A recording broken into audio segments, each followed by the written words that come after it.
Hello मित्रों, आज हम इस वीडियो में कक्षा 9 के व्याकरण विभाग पे थोड़ी रोशनी डालेंगे। आज के इस वीडियो में हम प्रत्यय और उपसर्ग इसको जानते हैं कि वो क्या है। तो सबसे पहले हम जानते हैं कि प्रत्यय क्या है। जो शब्द के अंत में जुड़कर उसके अर्थ या भाव में परिवर्तन कर देते हैं उसे प्रत्यय करते हैं। तो इस प्रत्यय से जुड़े कुछ शब्द हम यहाँ पे देखेंगे। तो सबसे पहले है मानवता। मानवता को अगर हम देखें तो उसका क्या होता है, मानव प्लस ता। तो इसमें जो ता है वो क्या है, प्रत्यय। हमने बोला ना, जो शब्द के अंत में जुड़ता है और उसके अर्थ या भाव में परिवर्तन ला देता है। तो देखो, मानवता का क्या होता है, मानव प्लस ता। तो इसमें जो ता है उसे क्या कहते हैं, उसे प्रत्यय कहते हैं। इसी तरह से शब्द है बंधुता। तो उसको अगर हम देखें तो क्या होता है, बंधु प्लस ता। तो इसमें जो ता है वो प्रत्यय है। फिर तीसरा है विश्व बंधुत्व। तो उसको अगर हम अलग करें तो क्या होता है, विश्व बंधु प्लस त्व। तो इसमें जो त्व है वो क्या है, वो प्रत्यय है। फिर चौथा है कमजोरी। इस शब्द को ध्यान से देखिए तो इसमें से क्या अलग होएगा, तो कमजोर प्लस ई। तो इसमें जो ई है वो क्या है, वो प्रत्यय है। फिर दूसरा है शौर्य। अगर इस शब्द को हम देखें तो उसमें से क्या अलग होता है, तो सुर प्लस य। तो क्या होगा, शौर्य। तो इसमें जो य है जिसे हमने अलग किया है, ये य क्या है, तो ये य प्रत्यय है। फिर बाद में आता है पहरेदार। तो अगर हम इसमें से अलग करें तो क्या अलग होगा, पहरा प्लस दार। तो इसमें जो दार है, ये शब्द दार, ये क्या होगा, ये प्रत्यय होगा। फिर है शिशुपाल। तो इसको ध्यान से देखिए, शिशु प्लस पाल। तो इसमें जो पाल है, ये पाल क्या है, ये प्रत्यय है। फिर है प्रशंसनीय। तो उसको अगर हम अलग करें तो क्या अलग होगा, प्रशंसा प्लस ईय। तो इसमें जो ईय है, ये ईय क्या है, ये ईय प्रत्यय है। इसके बाद आएगा आंतरिक। तो उसको अगर हम अलग करें तो क्या अलग होगा, अंतर प्लस इक। देखिए, इसमें जो शब्द है इक, जो शब्द अंत में जुड़ा है ये इक क्या है, तो इक प्रत्यय है। उसके बाद है मूर्तिका। तो अगर इसको हम अलग करें शब्द को तो क्या अलग होगा, मूर्ति प्लस कार। तो इसमें जो अंतिम शब्द है कार, ये कार क्या है, ये कार प्रत्यय है। इसी तरह से धोखेबाज। तो इस शब्द को अगर हम ध्यान से देखें तो इसमें से क्या अलग होगा, धोखा प्लस बाज। तो जो ये बाज शब्द है, ये बाज शब्द प्रत्यय है। उसके बाद आता है महत्व। तो अगर हम इसको अलग करें तो क्या अलग होगा, इसमें से महत प्लस त्व। तो देखिए, ये जो अंतिम शब्द है त्व, ये त्व क्या है, ये प्रत्यय है। इसके बाद आता है परीक्षित। तो उसका कौन सा शब्द अलग होगा, परीक्षा प्लस इत। तो देखिए, इसमें जो शब्द है इत, ये इत क्या है, ये प्रत्यय है। उसके बाद आता है राजनीतिक। तो देखिए, इसमें से क्या अलग होगा, राजनीतिक में से अलग होगा राजनीति प्लस क। तो ये क क्या है, ये प्रत्यय है। उसके बाद आता है मानवतापूर्ण। तो अगर हम इसको अलग करें तो ये 3 शब्द में डिवाइड होगा, ये 3 शब्द में अलग होगा, मानव प्लस ता प्लस पूर्ण।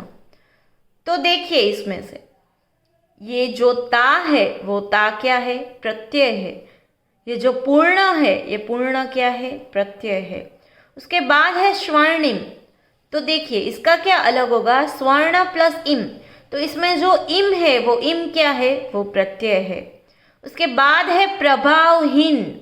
तो इस शब्द को ध्यान से देखिए, इसमें से क्या अलग होगा, तो प्रभाव प्लस हीन। तो देखिए जो अंतिम शब्द है हीन, ये हीन क्या है, प्रत्यय है। फिर उसके बाद आता है मणिमय। तो इस शब्द को ध्यान से देखिए, इसमें से क्या अलग होगा, मणि प्लस मय। तो ये जो मय है वो मय है प्रत्यय। उसके बाद है जरूरतमंद। तो इस शब्द को ध्यान से देखिए, इसमें से क्या अलग होगा, जरूरत प्लस मंद। तो जो ये शब्द आप देख रहे हैं मंद, ये मंद शब्द है प्रत्यय। फिर उसके बाद है बर्फीला। तो इस शब्द को अगर हम अलग करते हैं तो क्या अलग होगा, बर्फ प्लस ईला। तो इसमें जो अंतिम शब्द है ईला, ये अंतिम शब्द क्या है, तो ये अंतिम शब्द है प्रत्यय। फिर हमारा लास्ट अंतिम शब्द बर्फ बारीक। अगर हम इसको अलग करेंगे तो क्या अलग होगा, इसमें से बर्फ प्लस बारी। तो जो ये बारी है, ये बारी क्या है, ये प्रत्यय है। हमने यहाँ पे 20 शब्द देखे और 20 शब्द में प्रत्यय जो अलग अलग है, ठीक है। फिर अलग अलग शब्द में अलग अलग प्रत्यय है। ये प्रत्यय अंत में जुड़कर उसका अर्थ या भाव परिवर्तन कर देते हैं, बदल देते हैं। तो इस तरह से हमने देखा कि प्रत्यय क्या है। अब हम व्याकरण विभाग के दूसरे उपसर्ग पे रोशनी डालते हैं कि उपसर्ग क्या है। तो चलो मित्रों, अब हम जानते हैं कि उपसर्ग क्या है। अगर हम इस शब्द उपसर्ग को जुदा करें तो उसमें से जुदा होगा उप प्लस सर्ग। तो देखिए उप का अर्थ क्या होता है, समीप या निकट, और सर्ग का अर्थ क्या होता है, सृष्टि करना। अगर हम इन दोनों शब्दों को जोड़ दें तो क्या अर्थ होगा, जो किसी शब्द के आरंभ में जुड़कर उसके अर्थ में विशेषता ला दे या उसका अर्थ ही बदल दे, तो उसे कहते हैं उपसर्ग। तो अब हम जानते हैं कि इस उपसर्ग की कौन सी विशेषताएं हैं। तो उपसर्ग की 3 विशेषताएं हैं। सबसे पहले विशेषता है कि शब्द के अर्थ में नई विशेषता लाना। इसके हम 2 शब्द देखेंगे कि अगर बल के आगे हम प्र लगा दे तो कौन सा शब्द जुड़ेगा, प्रबल। ठीक वैसे ही अगर शासन के आगे हम अनु लगा दे तो कौन सा शब्द जुड़ेगा, अनुशासन। आप देख सकते हैं ये शब्द में नई विशेषताएं हमने ऐड कर दी है। उसके बाद दूसरा शब्द है, दूसरी उसकी विशेषता है शब्द के अर्थ को ही उलट देना। देखिए अगर हम सत्य के आगे अ लगा दे तो फिर क्या होगा, असत्य। ठीक वैसे ही हम यश के आगे अगर अप लगा दे तो क्या होगा, अपयश। देखिए ये शब्द का अर्थ था सत्य और उसका हमने विरोधी शब्द बना दिया, असत्य।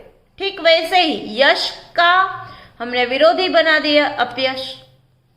और इसकी तीसरी विशेषता है कि शब्द के अर्थ में कोई खास परिवर्तन न करके जो मूलार्थ था उसको इर्द गिर्द हमने अर्थ प्रदान कर दिया। वैसे ही 2 शब्द हम देखेंगे, अगर शुद्ध के आगे हम वी लगा दे तो क्या होगा, विशुद्ध। वैसे ही भ्रमण के आगे हम परि लगा दे तो क्या होगा, इसका पहला शब्द है विस्फोटक। अगर हम इसमें से वी दूर कर दे तो क्या होगा, स्फोटक। तो जो ये वी है, वी क्या है, वी उपसर्ग है। उसी तरह से दूसरा शब्द है अकल्पनीय। अगर हम इसमें से अ दूर कर दे तो क्या शब्द होगा, दूसरा कल्पनीय। और जो ये अ है आरंभ में जुड़ा हुआ जो अ है, वो अ क्या है, वो उपसर्ग है। तीसरा शब्द है बेबस। इसमें से अगर हम बे दूर कर दे तो क्या होगा, बस। और जो ये बे है आरंभ में जुड़ा हुआ शब्द, ये बे है उपसर्ग। फिर चौथा शब्द है दुर्लभ। तो इसमें से अगर हम दू दूर कर दे तो क्या होगा, लब। तो जो ये दो है वो क्या है? उपसर्ग। फिर पांचवा शब्द है सुशोभित। तो इसको अगर हम अलग करें तो क्या होगा? सु प्लस शोभित। जो जुड़ा हुआ आरंभ का शब्द है सु, वो सु क्या है? वो प्रत्यय वो उपसर्ग है। फिर आता है अत्यंत। इसका क्या अलग होगा? अति प्लस अंत। तो प्रारंभ में जुड़ा हुआ जो अति है वो क्या है? उपसर्ग है। फिर आता है निश्चिंत। तो अगर हम इसमें से नि दूर कर दे तो क्या होगा? चिंत। तो जो जुड़ा हुआ सबसे पहले आरंभ का शब्द है निहि, वो क्या है? तो वो उपसर्ग है। फिर आता है परिस्थिति। तो देखिए, परिस्थिति को अगर हम जुदा करें तो परि प्लस स्थिति, तो इसमें देखिए परि क्या है? परि क्या है? उपसर्ग है। फिर आता है समर्पण। तो अगर हम इसको भी जुदा करें तो क्या होगा? सम प्लस अर्पण। देखिए, इसमें जो जुड़ा हुआ सबसे पहले प्रारंभ का शब्द है वो क्या है? वो उपसर्ग है। फिर है संस्मरण। देखिए, इसमें से अगर हम जुदा करें तो क्या होगा? सम प्लस स्मरण। तो ये सम क्या है? ये सम है उपसर्ग। फिर 11वां शब्द है अनुशासन। तो अगर हम इसको जुदा करें तो क्या होगा? अनु प्लस शासन। तो देखिए, जो इसमें अनु है वो अनु क्या है? वो उपसर्ग है। फिर आता है प्रलोभन। तो अगर हम इसको जुदा करें तो क्या होगा? प्र प्लस लोभन। तो देखिए, जो प्र है वो प्र क्या है? वो उपसर्ग है। फिर है प्रत्यारोप। अगर हम इस शब्द को जुदा करें तो क्या होगा? प्रति प्लस आरोप। और उसमें जो जुड़ा हुआ प्रारंभ का शब्द है प्रति, ये प्रति क्या है? तो ये प्रति है उपसर्ग। उसके बाद है 14वां शब्द उपेक्षा। देखिए, अगर हम इसको जुदा करें तो क्या होगा? उप प्लस इक्षा।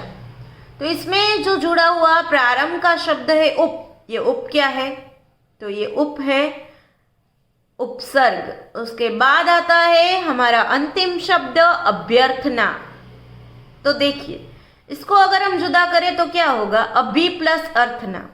और उसमें जो सबसे पहला जुड़ा हुआ प्रारंभ का शब्द है अभि, तो वो अभि क्या है? वो अभि है उपसर्ग। तो हमने देखा कि उपसर्ग में जो शब्द के प्रारंभ में जो जुड़ता है उसे हम उपसर्ग कहते हैं और वो अर्थ बदल देता है शब्द का। तो इसी तरह से इस वीडियो में हमने प्रत्यय व उपसर्ग क्या होता है वो सीखा।